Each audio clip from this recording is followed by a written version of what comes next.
last part of our notes here, friends. All right, so here, just another example of the squeeze theorem, and again, we'll talk more about it in class. So we've got this function f of x that is between two other functions, x squared plus 1 and 2x.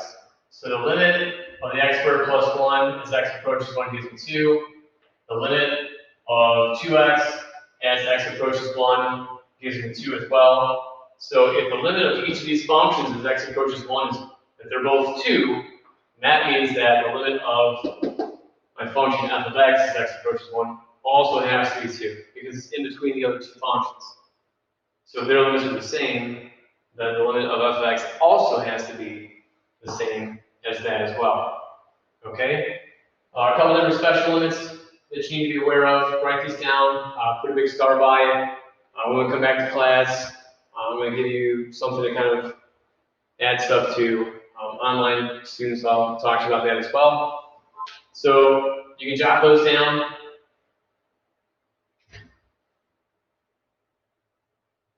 So then the last thing we have is this example, which will kind of utilize those, at least one of these special limits as well. So if we want to find the limit as x approaches 0 of the tangent of x over x. So this would be the same thing as the limit as x approaches 0 of the tangent of x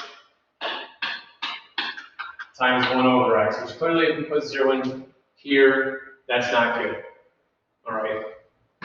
So remember the tangent we can rewrite as sine over cosine. So the limit as x approaches 0 of sine of x over cosine x times 1 over x.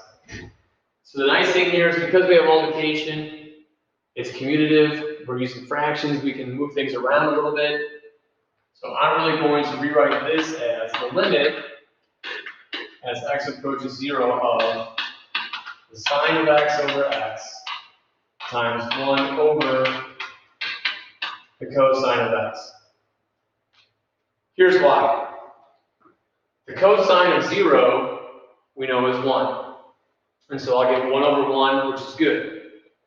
The limit as x approaches 0 of the sine of x over x. If we go back to our special limits here, we can see that that's one of our special limits. And so I know that this will go to 1. I know that this goes to 1 based on my unit circle. And so really at that point, you're simply looking at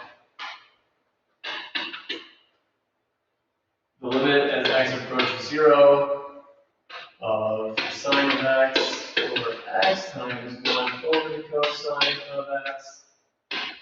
Because it's 1 times 1, or just 1. Okay? So those special limits can come in handy at times. It just depends on the different functions that you're provided with in terms of finding the limit. So, yeah, that's it. Those are the end of the notes finally. Hopefully you've been able to kind of break this up a little bit and watch part of it at one point, and maybe watch the other part another time. But we'll talk more about stuff in class. If you have questions, let me know, and we'll talk to you soon. Bye.